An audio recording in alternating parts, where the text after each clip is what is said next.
Welcome to Straight Talk Africa. I'm Vincent Makori, sitting in today for Shaka Sali.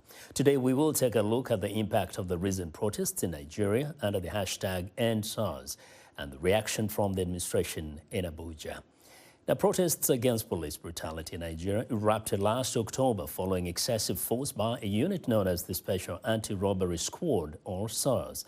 The protests spread to several cities across the country, lasted for weeks, and garnered global attention. The Nigerian government has made reforms, including dissolving the police unit.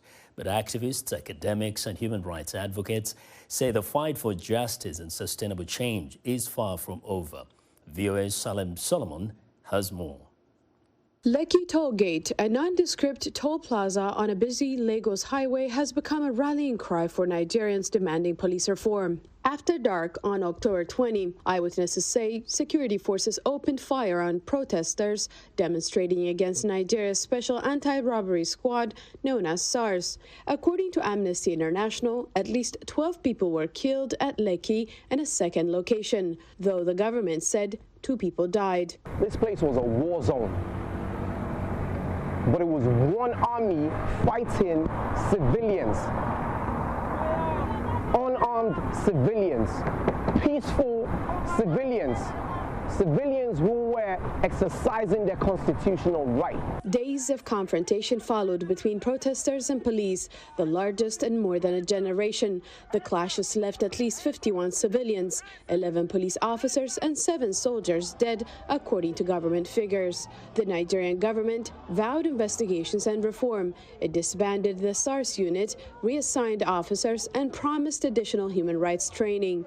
There are several investigations underway looking into alleged police abuse of power. Officials in recent days admitted that the soldiers did have live rounds while at Lekki, but they say that forces did not fire into the crowd and acted with restraint. At this point, it is important to say that the federal government is very satisfied with the role played by the security agencies, especially the military and the police, all through the #EndSARS crisis. The security agents were professional and measured in their response. Even when their lives were at stake, they exercised uncommon restraint. Rights groups say that the SARS unit, before it was disbanded, had been a symbol of excessive force. This unit had been associated with egregious and systematic human rights abuses, including torture, extrajudicial execution, arbitrary detention.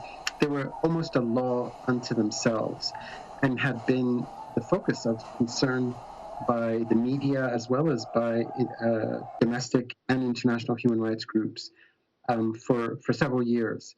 And so when the announcement came that the unit was going to be disbanded, on the one hand, it represented a major step forward, but on the other hand, there was nothing else. And that triggered the protests that were linked to calls for systematic, comprehensive security sector reform and reform of the police. Protesters say disbanding the SARS police unit was not enough. They are calling for lasting police reform at all levels, and they say their demands are not being met. There are allegations that Nigeria's security forces continue to use heavy-handed tactics against members of the public and have done so for years. During last summer's COVID-19 lockdown, Nigeria's National Human Rights Commission found that security forces killed 18 people. Rights groups say the culture of police abuse is pervasive.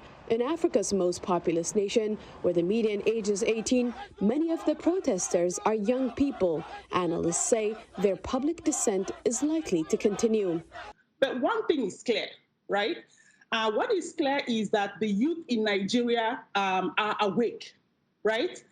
They have decided that they have a voice, right? And that the government is going to hear their voice one way or the other. Nigeria's attempt for reform is being closely watched in the United States, where policymakers have been instrumental in calling for reform and organizing the Nigerian diaspora to demand action from the international community. After protests spread throughout Nigeria in October, U.S. Representative Sheila Jackson Lee, a Democrat from Texas, marched with her constituents in the Mickey Leland Federal Building in Houston to show solidarity with the Nigerian protesters. They want a free, peaceful Nigeria, free of the killing of innocent persons. They're outraged by the violence, the burning that they've seen, the killing at the gate that they have had to experience.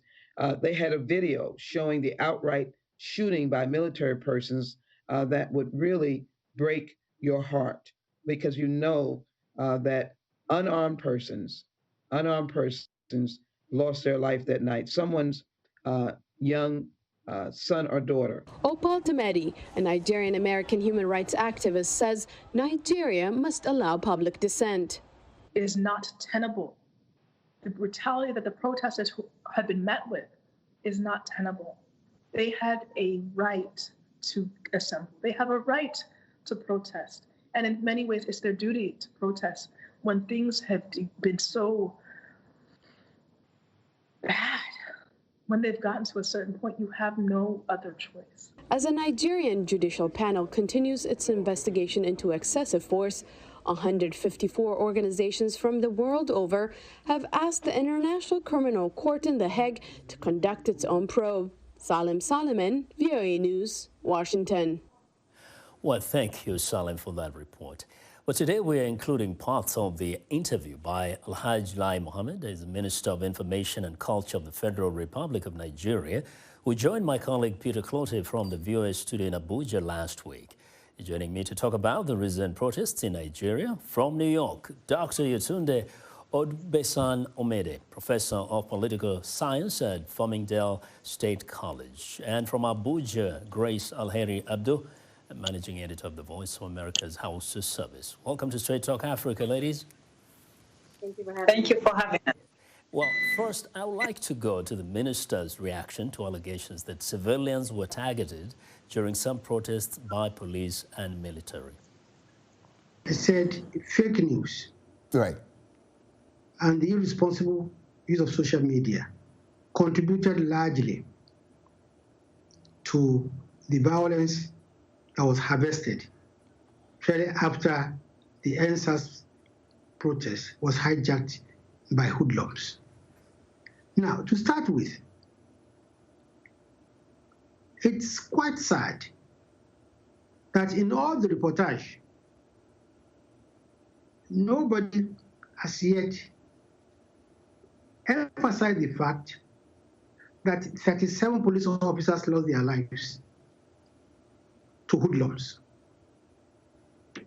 that 6 soldiers were killed by hoodlums, that 134 police stations were vandalized by hoodlums, that 164 police vehicles were burnt by hoodlums, that over 234 public and private properties were destroyed by hoodlums, or that in this unprovoked violence, which hoodlums hijacked, that even properties belonging to struggling young men and women were destroyed, or that 81 government warehouses were looted. It appears that the CSOs, the media, have been very unfair in their reportage. Well, let me come to you first, Dr. Yetunde. You've listened to the minister there, Minister Lai Mohammed. What do you make of his assertions? He has to speak from a place of representing the government and trying to put them in the best light, given the situation. However, as you have to know his position. However, due to all of the footage that we have seen, we cannot, in a sense, challenge the video recording. We are in a new age where technology has been able to expose a lot of the issues that are going on in different countries around the world. And this is no different. We had DJ Switch, who who was one of the people who raised the alarm through her phone recording about the protesters being peacefully, who were peacefully assembled, being shot by Nigerian army. We've heard different stories come out from the Nigerian army, from the government of Lagos, the governor of Lagos, saying different stories. But unfortunately, I think the issue here is that they truly need to understand the plight of the citizens that they are in charge to protect. Right? It is their fundamental right, their constitutional right, to peacefully assemble and to peacefully protest and bring light to the issues that are affecting everyday citizens in Nigeria. When that is met with excessive force, okay, which has been happening over the years, this is not an overnight situation. Many young people have been brutalized, have been illegally detained by SARS and by the police unit. Yeah. And they have the right to ask the government, what are you doing to protect our needs? As they are responsible to do. So although we understand that protests can get hijacked, I mean, that does happen. But at the same time, we need to look at the root causes of what even started the protest to begin with. And not addressing that, I think, is the biggest issue that we are seeing. And not being able to empathize and communicate the suffering of many who have lost their family members to police brutality, I think is also an area that they have not done the best on. Yeah, and the minister called this unprovoked violence. So something that maybe I'd like you to kind of chime in on. But let me first ask Grace, you've been in Nigeria for some time now. And, the minister there talked about the media hasn't reported on, for example, how many police officers were killed. He talks about 37, 6 soldiers killed. He talks about government property being vandalized, government police vehicles being burned. What have you seen in the reporting locally of those events?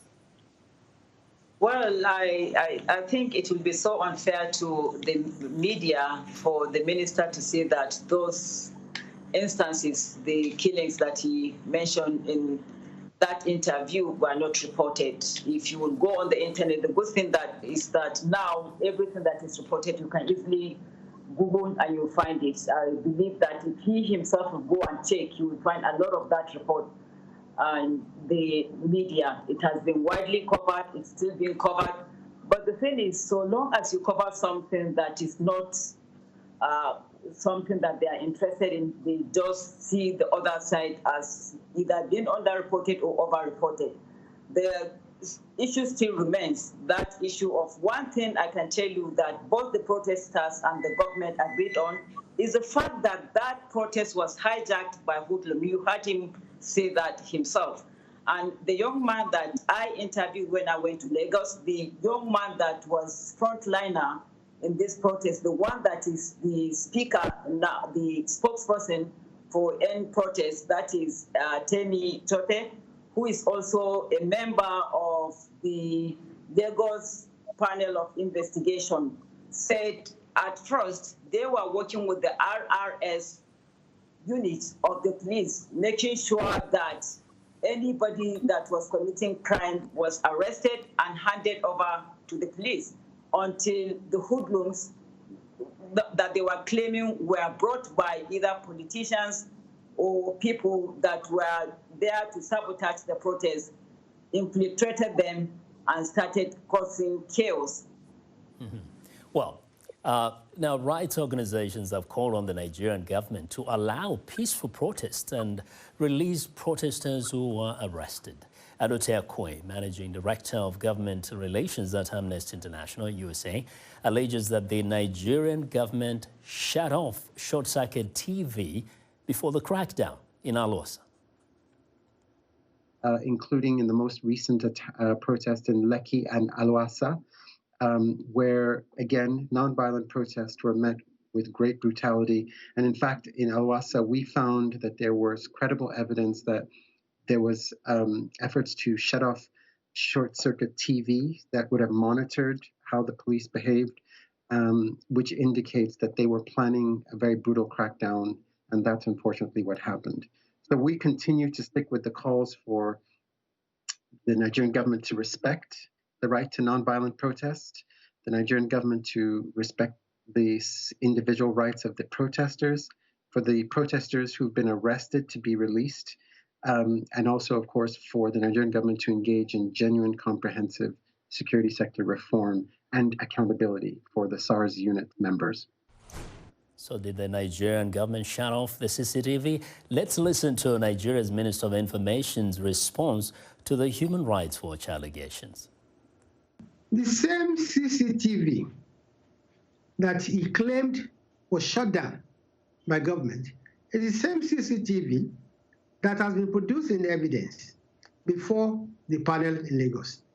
And the same CCTV that the CNN is branding to be further evidence of killings at the toll gate. So, one, it is not correct that anybody shut down the CCTV. Two, the CCTV has been tendered in evidence, and there's nothing incriminating about the CCTV. Nothing has incriminated the soldiers on the so-called CCTV.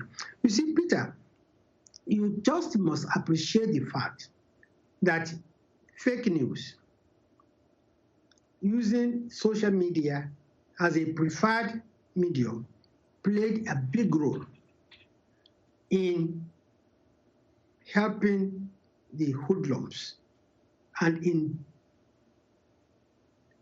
aggravating the violence that followed the NSAS protest. Well, Dr. Yetunde, you see, the minister keeps coming back to the whole question of fake news.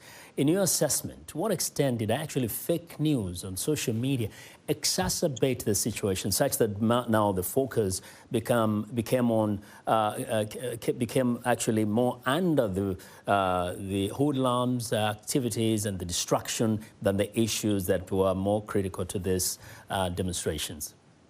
Well, it seems like we have extrapolated fake news from the United States all the way to Nigeria.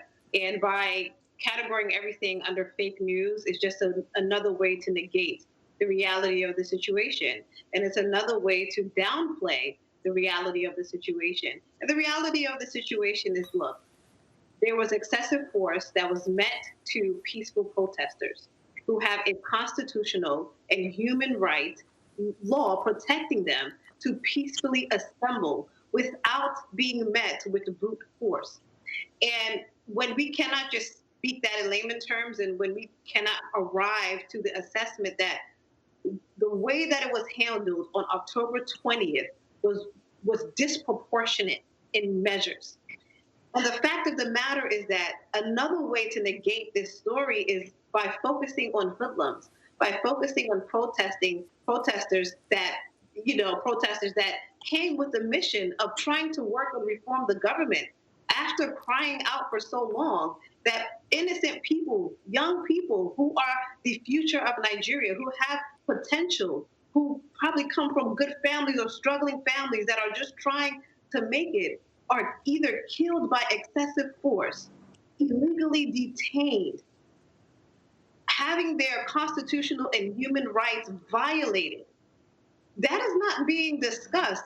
How many mothers who have lost their child due to police brutality? You know, Dr. Yetunde, I get the sense that you feel that there's no compassion from government officials, like regardless of how violent this became, but there is that part of the human element, that these are people's children, these are fellow citizens, right? These are not enemies from some other country, right?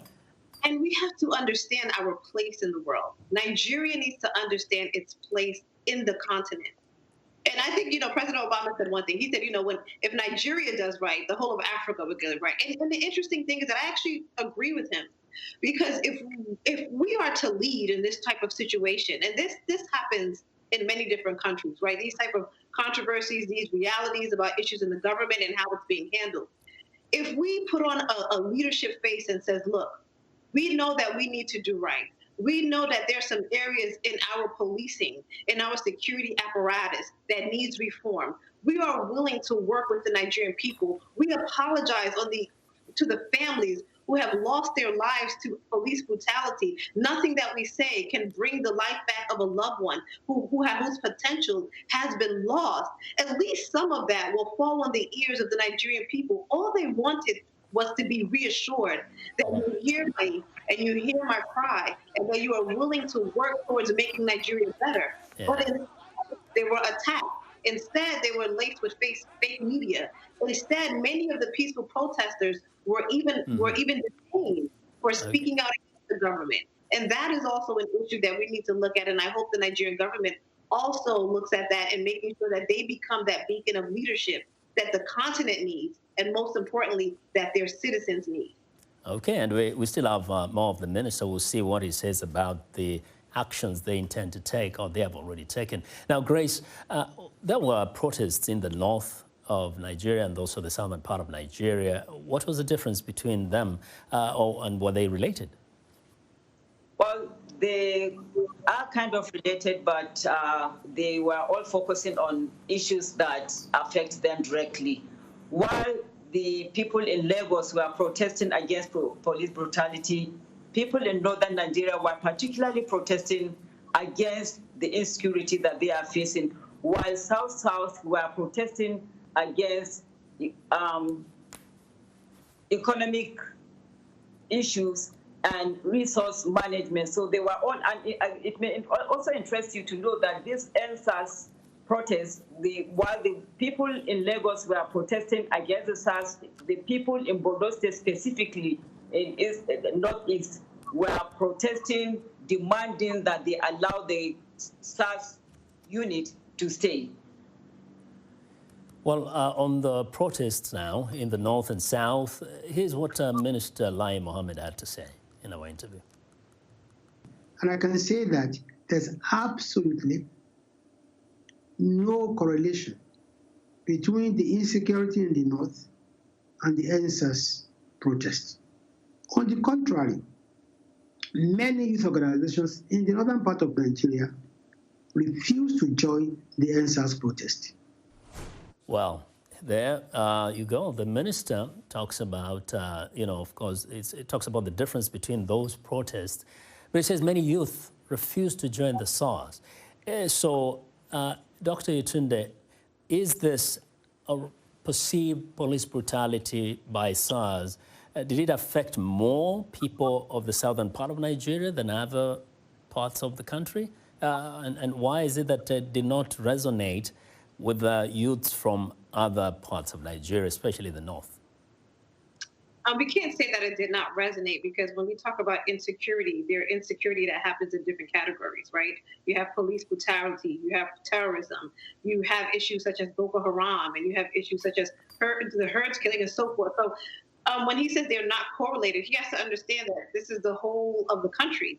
These are citizens that live in your country, regardless of the geopolitical zones. They are facing some form of insecurity, right? The insecurity may vary, but they are all facing some form of insecurity. For the North, we know that it's insecurity. We know that the borders are porous. We know that there is terrorism. We know that Boko Haram has also wreaked havoc. And even recently, from the massacre that happened, I believe it's in November 28th, with the 40 of the farmers who were killed.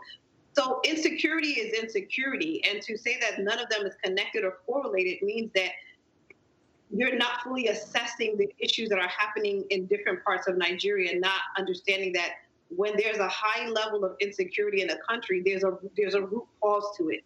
So for one area, it may be increased police brutality. In another area, it may be terrorism, which just has access to that area.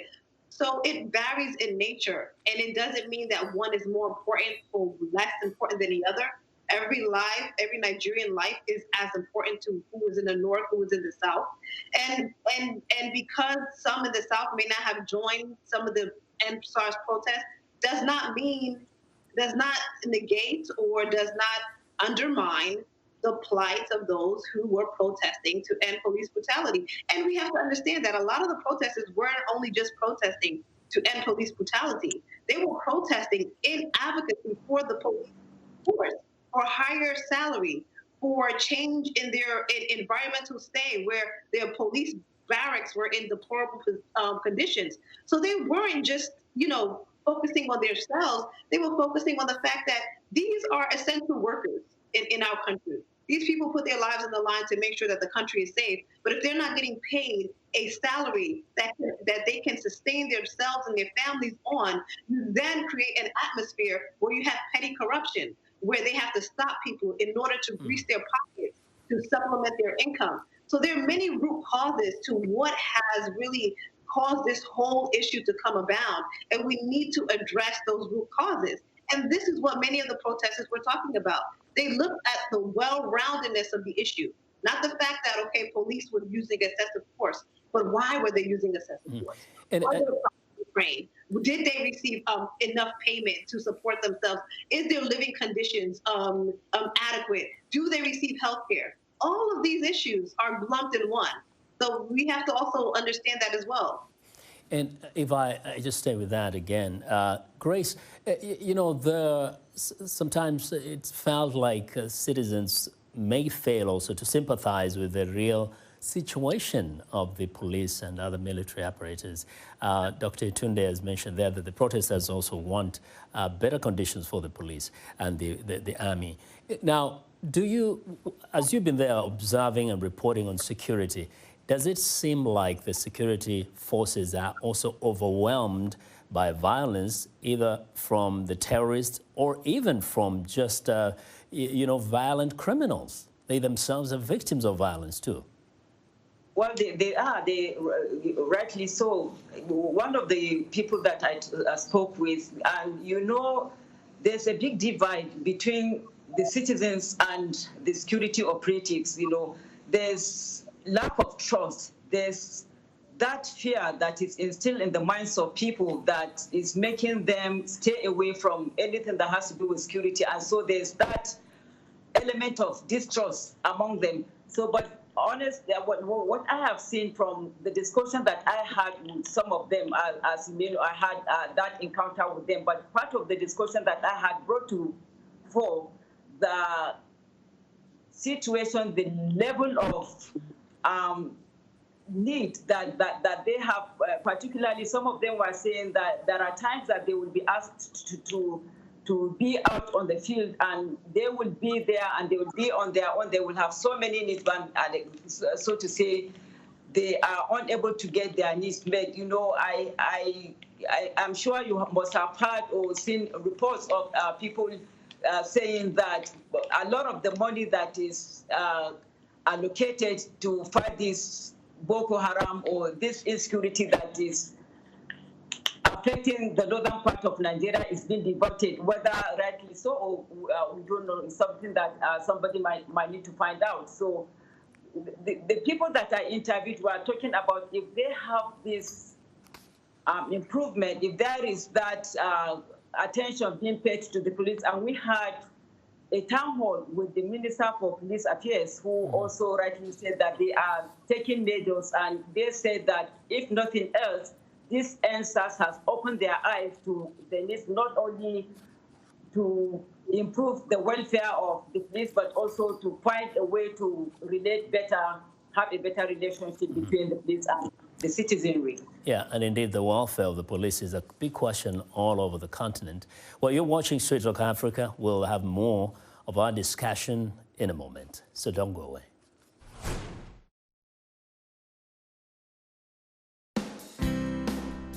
Health, wellness, sport, beauty, medical breakthroughs. Healthy Living cares about your well-being. What are the main health concerns in Africa and around the world? Find out the latest on coronavirus. Connect with our experts and ask them questions. How long does the virus stay? Join me, Lina Khmoudou, in Washington, every week on Healthy Living, right here on VOA.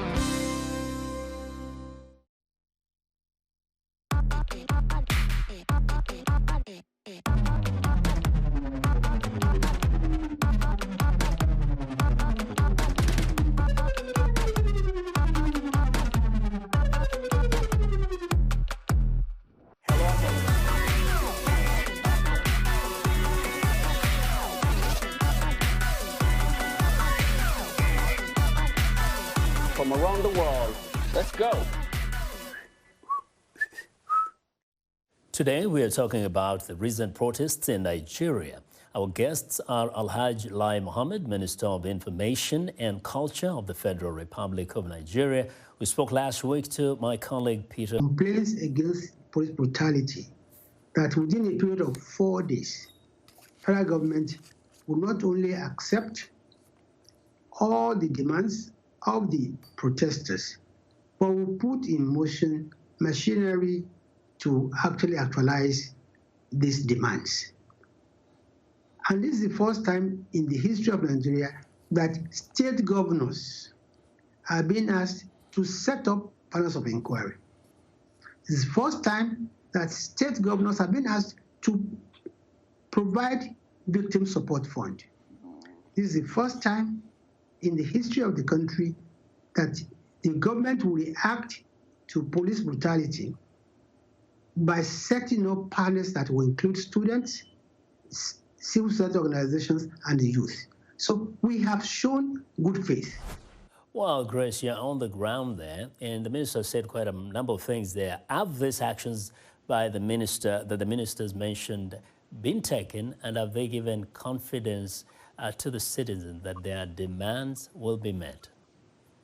Well, first of all, Lagos state government inaugurated a committee even before the president agreed to that demand by the NSAS protesters. That was one of the demands, to set up a panel of inquiry and bring these people to justice. So those panels have been, the president ordered that all states of the federation set up these committees. As I'm talking to you right now, as of today, not all the states have inaugurated those committees, even though some states, as at my last count, 25 states plus Abuja, FCT Abuja, have those committees put in place, and they have started sitting. I attended some of those sessions, and one of the things that became very clear to me in Lagos, for instance, was that even when people have genuine cases, the day I attended that panel, I saw 4 people, and they were specifically told that they would not be attended to. The court, the panel will not listen to their case until they bring a lawyer. Each one of them is supposed to come with a lawyer. And I interviewed one very elderly man who was just there on behalf of his church member that was killed, who told me that the lawyers told him he needed to pay 300,000 upfront before they will even stand in for them. So that is already becoming an issue. And secondly, I interviewed also some people who said that they don't even have faith in that process, because they felt that they might be in deeper trouble presenting themselves before that panel, because the people that brutalized them will be forced to appear before the panel. They said they might not, at the end of the day, get justice. So a lot of people are skeptical about that. And some are saying that this is not the first time government is enacting or setting up panels of investigation, but nothing comes out of it. So people are going, some people are going, some people are skeptical, and at the same time, people are still not trusting this process. Well, Yetunde, the minister has done something there, though. He has acknowledged that there is police brutality and then promised that the government is taking all these steps. And Grace mentions that some people don't have confidence in these panels, in this process. What can the government of Nigeria do to give people that sense of confidence that they can actually trust this kind of panels and whatever other forums that the government is creating to resolve these issues? Since we are talking really about the security of individuals who are already scared that some form of retribution, some form of a payback for speaking out and showing their face against what has happened to them or their family members or close ones may happen to them. Because, there have been instances historically and present day where people have tried to, speak the truth, right, and challenge the government and come forward with their stories. and they have either been attacked, they have either been tried to, silence. We have seen where even peaceful protesters who have been detained in an effort to silence them, the government and also the police apparatus have taken different measures. So people are seeing that. And of course, that does not give them the confidence that they need to really come forward and tell the truth and really try to seek some form of peace or some form of reformation from the government. And I think with labeling things fake news, I think also with focusing on the hoodlums and the hijacking of the protests, and also the way in which they have grouped peaceful protesters as hoodlums, and how that has overshadowed it, I think it does not give people the confidence that they need to really engage in this process. And if they want this process to really take root and to really steer the course of reforms in Nigeria, nothing can be manipulated. Mm-hmm. Not the law, not the police, not the legal counsel, not the government or the judicial system. And unfortunately, we have seen that been manipulated and weaponized over time. And so that is the change that needs to happen. Yeah, it looks like the government has to do some soul-searching and figure out a different methodology in order to give confidence and trust to the citizenry. Well, the Minister of Information, Lai Mohammed, says the government is committed to carrying out police reform. Let's listen to him. Peter, I've told you, not only have we promised reforms, we've actually embarked on the reforms. You see, many people with ulterior motives are riding on the back of the NSAS project to make political demands. As far as the issue of NSAS protests are concerned, the government is very honest. The government is very committed to bringing about these reforms. Some of them can be done immediately. They are being done, like the setting up of the panel of inquiry is being done, like the setting up of the victim support funds is being done, like the retraining of the defunct NSAS policemen before they are redeployed into mainstream police units. It's been done, you see, but there needs to be trust between the two parties.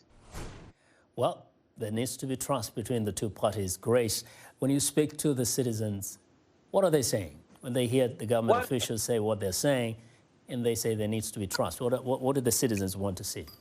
I think that's the problem. There's no trust between the citizens and the government. As a matter of fact, the young man that I interviewed in Lagos was saying that the leadership is the problem.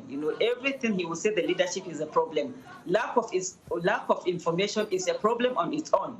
Because if the government is forthcoming in telling the citizenry what the government is doing, and I don't think they will have this mistrust. But the thing is, as they have said, the government is saying one thing and doing the other. And the young man specifically told me that it's on the internet. He said, go and Google and you'll see it. That when the governor of Lagos State presented their five requests to the president of the country, he said the president laughed. And he said that meant that he did not take them very seriously. And so they are saying that they have now seen that they can come out and have a voice. And they are not going to go quietly. They will continue to make the demands that they are not fighting the government. They want a better government. All they are saying is that the government should do the right thing for the citizens because the government are political office holders and they should be held accountable. Dr. Yetunde, is the problem here actually the police, for example, the security apparatus, or the politicians who are the policymakers who do not make it good even for these officers to do their jobs in a way that will make the citizens really have confidence in their activities and have trust in them? Look, the issues that are facing Nigeria are a lot to even divulge in this whole one setting. And what the NSAS protest really did was put a lot of these issues to light. We're talking about access to adequate education. We're talking about people to have access to adequate health care. We're talking about safe and secure roads. We're talking about trying to get rid of petty to grand level corruption. We are trying to figure out how do we ensure that the country has a safety net where people who are not employed, where students who graduate, the top of their class get out and there's no job. How do we reduce the rate of unemployment in the country? So you have to understand that there's a number of issues that when social protests erupt, those things are thrown into the whole pot of it. And this is no different than what you probably have seen in the Arab Spring. And I've always said that Nigeria is probably the burgeoning of what we call the Africa Spring. And what you're going to start seeing is that the young people that are protesting today are not the same people that their parents were, right? When I speak to my parents, of course, who came from Nigeria about 30-something years ago, we're not the same, right? I have access to social media and to technology. I have the ability to connect to someone in Sokoto, in Lagos, in Maiduguri, just sitting here in New York and trying to weave back and have conversations on what is going on ground.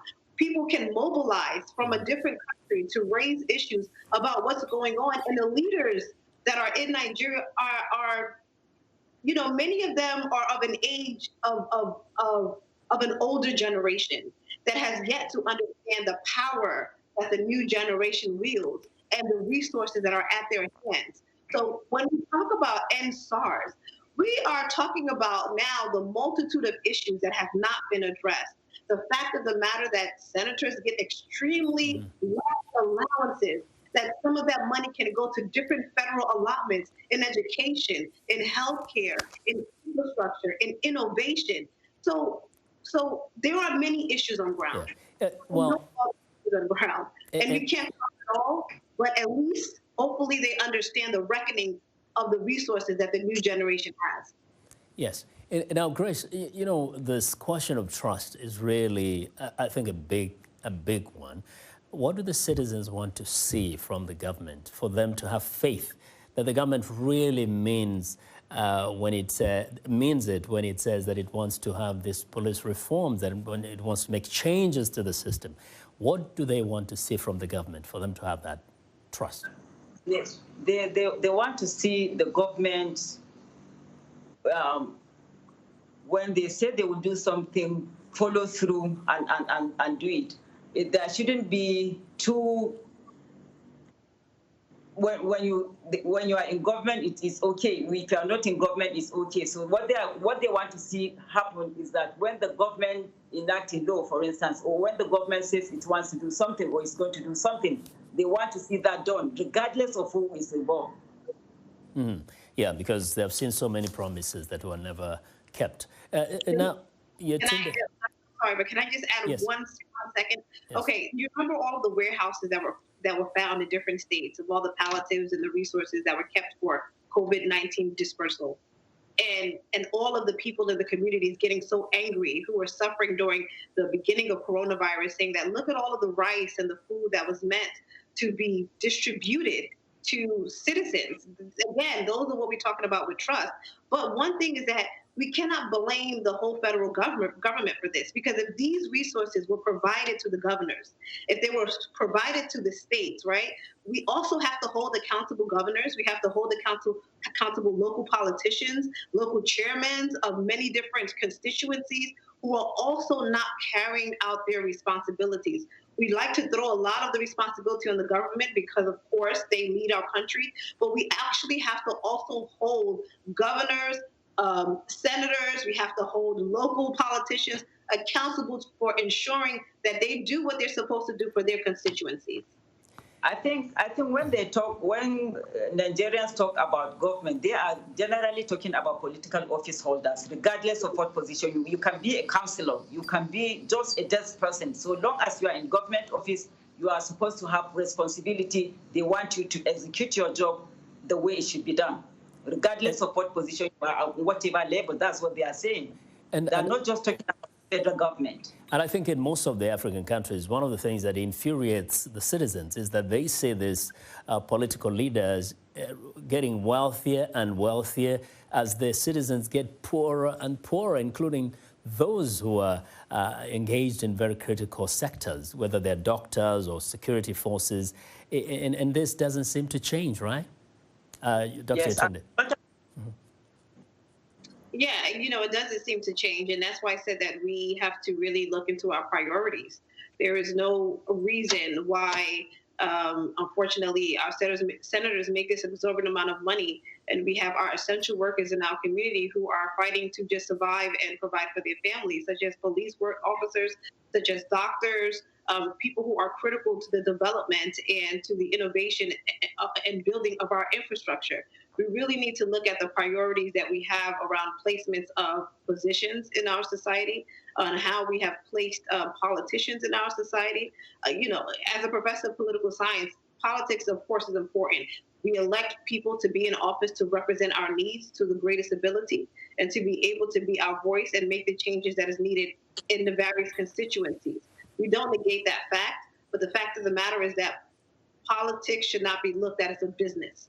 Right? Politics should not be looked at as a get-rich-quick scheme. Your job is as a public servant. Your job is to be able to take all the desires, the needs, the frustrations, and concerns of your constituencies and try to make a difference and try to make something that is better. So, of course, we want to look at those who are elected and from local all the way to federal to say, okay, what have you done? What changes have you made?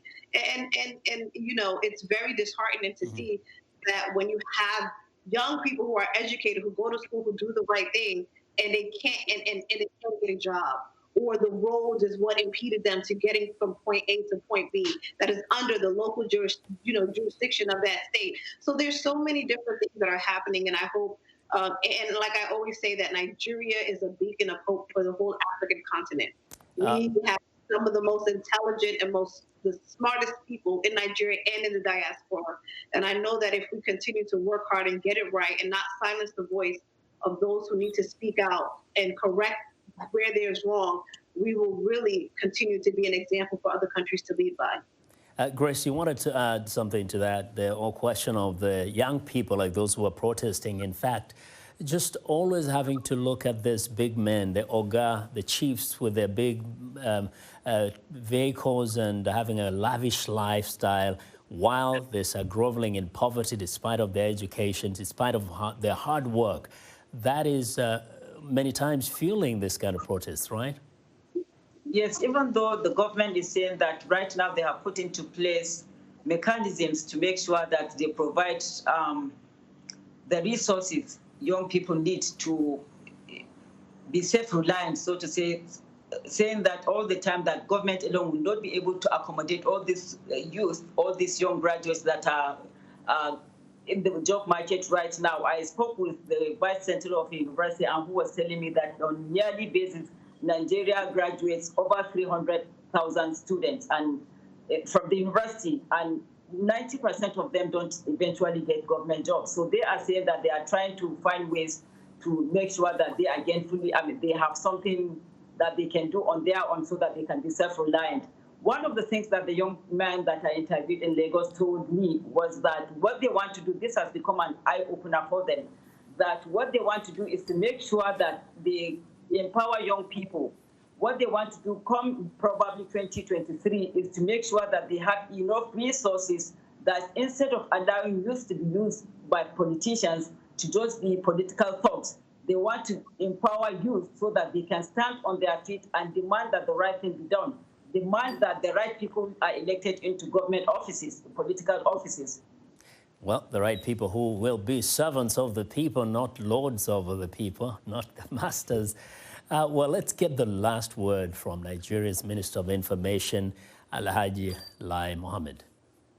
That on the 11th of October, the Inspector of Police disbanded all SARS formation in each of the 36 state commands and the Federal Capital Territory. I said on the 12th of October, the federal government said, Mr. President rather, said the disbanding of SARS is only the first step in a comprehensive reform of the police. I went further to say that the president also promised that everybody, any policeman who is found guilty of police brutality or abuse will be brought to justice. So how can you now say that the government stands and says there is no police brutality? And I went further to say on the 13th of October this year, the presidential panel on the reform of SARS accepted all the 5 demands of the NSAS protest. I mean, I think we have shown in word and deed that we accept there was police brutality. Wow, isn't that something? Actually, the minister has acknowledged there was police brutality. And I think the protesters won because the government has disbanded, by the minister's word, the unit. Now, what do you make of that? Is that one step towards building confidence by the citizens? I think that's the rhetoric that from the onset we expected the minister to actually provide. I think he has taken the right step in trying in communicating that the government does accept responsibility and they acknowledge the extent of police brutality in the country. I think that it is good that he has taken the step to also state that we have seen the demands, we are working towards the demands. However, of course, people want to hold the government accountable to ensure that all of those demands are fully carried out, and really to ensure when we say the disbandment of SARS, we don't mean the reallocation and shifting of these same police officers, right? We want to see and ensure that there are trainings put in place, that this unit in themselves and the officers that are part of this unit are not necessarily enrolled back into the police force, therefore causing the same type of issues that we have seen before. We don't want a different name, and I think people are saying that there should be a different name so you can get away with, still having the unit, but just rebranding them. That won't address the issues. But I think him acknowledging these issues shows some form of an empathetic response. I would have wished that it would have been done earlier in the onset, but yet we've arrived there, and we've gotten there, and now with all of the eyes looking on them globally, I think they really truly understand that this is a different time and in place, and the tactics that may have been used in the past to quell and quench such protests is not the tactics that can actually be used in this current day with this generation. And I truly hope that the pressure that has been put on the government in a peaceful and constitutional manner continues so that we can see the end of these results and it just doesn't sort of die down and shift focus to something else. Yes. Now, Grace, how has been the reaction of the citizens following the disbanding of SARS and also the government's acknowledgement that there has been police brutality and that action will be taken to correct that? Well, first of all, immediately the government disbanded SARS, they created SWAT.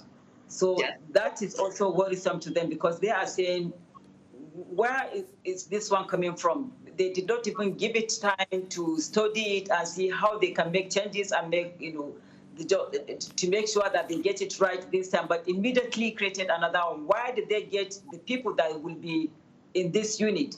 So that is the first reaction. So that was why even after disbanding SARS, they still felt enough needs, there's so much that needs to be done. And again, like we said earlier on, people are still very careful about taking what the government is doing totally. They just want to watch and see whether this will translate into practical reality and bring the needed change. So it's something that Nigerians are watching to see what happens, and only time will tell. Yes. Dr. Yetunde, do you get the sense that sometimes the reason why the politicians in some of our countries can make promises and break them is because there is no system of accountability. And so to just immediately fix a situation, they can make 1,000 promises and break them all in a few months because nobody will hold them accountable. Yeah, and the thing about it is that's very hard in a situation for regular citizens to hold government officials accountable when they have a lot of these judicial systems and connections and networks in the palm of their hands.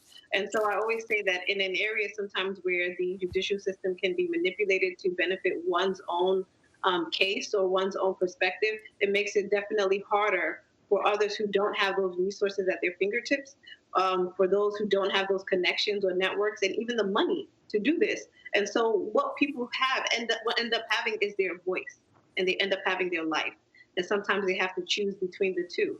And so we really have to sometimes commend those who speak truth to power and who raise the alarm to many of these issues, knowing what they are against, legally, judicially, knowing what they are going to fight against. And it's not an easy fight. We have seen many people who have brought issues to light, who have been silenced in one case or another. So I hope that we get to a point where those people are protected. I hope we get to a point where the judicial system is fair and equal for those who have money and those who do not.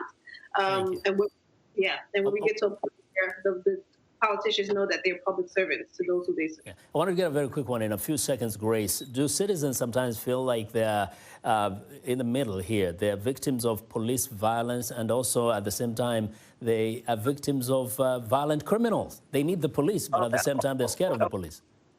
Yeah, most definitely, most definitely, because like I said, I went to a community where I saw houses being destroyed, families losing their loved one in this violent demonstration. I saw businesses being destroyed, but they were still afraid to talk because there is a lot of security presence in their midst. So there's so much fear that it's instilled in the people, whether consciously or unconsciously, they are afraid. So that's the situation right now. So it will take time and process for them to get to the level where they need to be, to have that trust, to know that we are in a free country, we are in a free society. I should be able to approach a policeman like you see done in civilized societies, and that this one will protect me and not intimidate me, or not at the end of the day be the criminal that some of them are even saying some of them are. It is really sad. It is unfortunate. We just hope that things can improve and that the politicians, the policymakers can make the changes that are necessary in order to make the citizens feel secure, feel safe and confident in their government. Well, on that note, I'd like to thank our guest, Ahhaji Lai Mohammed, Minister of Information of the Republic of Nigeria, who spoke to VOA last week, Yetunde Odugbesan-Omede, and Grace Alheri Abdu. Thanks to our audience for tuning in to Straight Talk Africa. Have a good evening.